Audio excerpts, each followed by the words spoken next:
Parfois, la réalité dépasse de loin la fiction. Certaines histoires humaines sont si extraordinaires qu'elles semblent tout droit sorties d'un roman ou d'un film de science-fiction.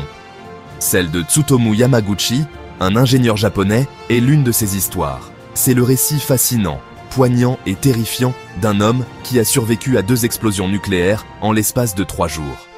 Une expérience qui aurait anéanti n'importe qui, mais qui a transformé Yamaguchi en un symbole de résilience et de courage face à l'apocalypse. Cette histoire est non seulement vraie à 100%, mais elle est aussi inscrite dans les archives de l'histoire moderne. 6 août 1945. Hiroshima, le jour où tout a basculé. Nous sommes au début du mois d'août 1945. La Seconde Guerre mondiale touche à sa fin, mais le Japon, bien que sérieusement affaibli, n'a pas encore capitulé. Pendant ce temps, les États-Unis préparent une attaque qui changera le cours de l'histoire. L'utilisation de la bombe atomique. Le 6 août, un bombardier américain, surnommé Enola Gay, survole la ville japonaise d'Hiroshima avec un objectif, larguer une bombe nucléaire, la première jamais utilisée dans un conflit. Tsutomu Yamaguchi, alors âgé de 29 ans, est à Hiroshima ce jour-là pour un voyage d'affaires. Ingénieur pour Mitsubishi Heavy Industries, il est en déplacement depuis 3 mois pour superviser un projet lié à la construction de pétroliers.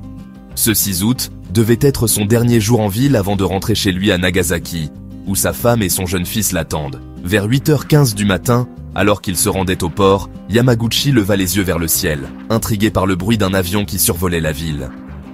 Quelques secondes plus tard, une lumière aveuglante illumina le ciel. Il s'agissait de Little Boy, la bombe atomique larguée sur Hiroshima. L'explosion fut si puissante qu'elle rasa presque toute la ville en un instant, tuant environ 80 000 personnes sur le coup. La température au sol atteignit plusieurs milliers de degrés Celsius, et une onde de choc d'une violence inouïe détruisit tout sur son passage. Le premier miracle, survivre à Hiroshima. Yamaguchi se trouvait à environ 3 km de l'épicentre de l'explosion. Malgré cette distance, il fut projeté au sol par l'onde de choc. Ses tympans éclatèrent sous la pression et il subit de graves brûlures sur la moitié supérieure de son corps, notamment au visage et aux bras. En état de choc, il parvint néanmoins à se relever et à se diriger vers un abri improvisé. Autour de lui, le spectacle était apocalyptique. Des bâtiments effondrés, des flammes partout et des milliers de personnes grièvement blessées ou mourantes. Malgré ses blessures et la douleur insoutenable, Tsutomu Yamaguchi réussit à passer la nuit dans ce chaos indescriptible. Le lendemain, il trouva la force de se rendre à la gare, où il monta dans un train en direction de sa ville natale, Nagasaki. Il voulait retrouver sa famille et signaler à son employeur ce qu'il venait de vivre. 9 août 1945. L'impensable se reproduit à Nagasaki. 3 jours plus tard, le 9 août, Yamaguchi, toujours gravement blessé, se trouvait dans un bureau de Mitsubishi à Nagasaki. Malgré ses brûlures et son état de santé dégradé, il tentait d'expliquer à ses collègues ce qui s'était passé à Hiroshima. Il leur décrivait l'explosion dévastatrice, l'onde de choc et les destructions massives. Ironiquement, beaucoup peinaient à croire son récit, pensant que de tels événements étaient impossibles. C'est alors qu'un autre bombardier américain, Bockscar, largua une deuxième bombe atomique, surnommée Fat Man, sur Nagasaki. L'explosion, bien que légèrement moins puissante que celle d'Hiroshima, tua environ 40 000 personnes sur le coup, et en blessa des milliers d'autres. Une fois de plus, Yamaguchi se trouvait à environ 3 km de l'épicentre. Il fut de nouveau projeté au sol, mais cette fois-ci, il échappa miraculeusement à de nouvelles blessures graves. 2 fois survivant. Un destin exceptionnel. Tsutomu Yamaguchi est l'unique personne officiellement reconnue par le gouvernement japonais comme ayant survécu à 2 bombardements atomiques. Bien que profondément marqué physiquement et psychologiquement par ces événements, il continua à vivre avec une force d'esprit remarquable. Après la guerre, il retourna à son travail chez Mitsubishi et mena une vie relativement discrète, malgré les séquelles des radiations qui affectèrent sa santé tout au long de sa vie. Yamaguchi n'a jamais cherché la gloire ou la reconnaissance pour son expérience unique. Cependant, à mesure que les années passaient, il devint une voix importante dans le mouvement pacifiste et antinucléaire.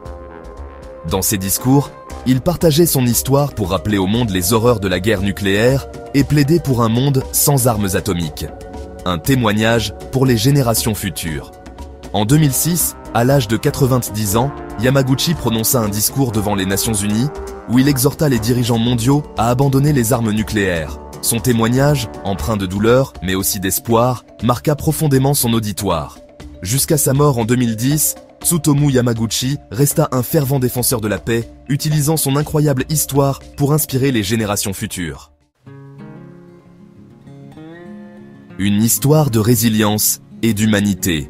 L'histoire de Tsutomu Yamaguchi est bien plus qu'un récit de survie. Elle est une leçon sur la force de l'esprit humain face à l'adversité. Survivre à un bombardement atomique est déjà incroyable, mais survivre à deux, en l'espace de 3 jours, relève de l'impossible. Pourtant, Yamaguchi l'a fait, non pas par chance, mais grâce à un mélange de courage, de résilience et d'instinct de survie. Son histoire nous rappelle également les ravages causés par les armes nucléaires et l'importance de travailler pour un monde en paix. Aujourd'hui, son nom reste gravé dans l'histoire, comme celui d'un homme qui, malgré des circonstances inimaginables, a choisi de vivre et de transformer son expérience en un message d'espoir. Et vous, que feriez-vous si vous étiez confronté à un tel destin? Auriez-vous la force de continuer à avancer malgré tout? Merci d'avoir regardé cette vidéo jusqu'à la fin. Si cette histoire incroyable vous a plu, n'oubliez pas de laisser un like et de vous abonner à la chaîne pour ne rien rater. Je poste une nouvelle histoire fascinante tous les jours, alors à demain pour une nouvelle aventure incroyable.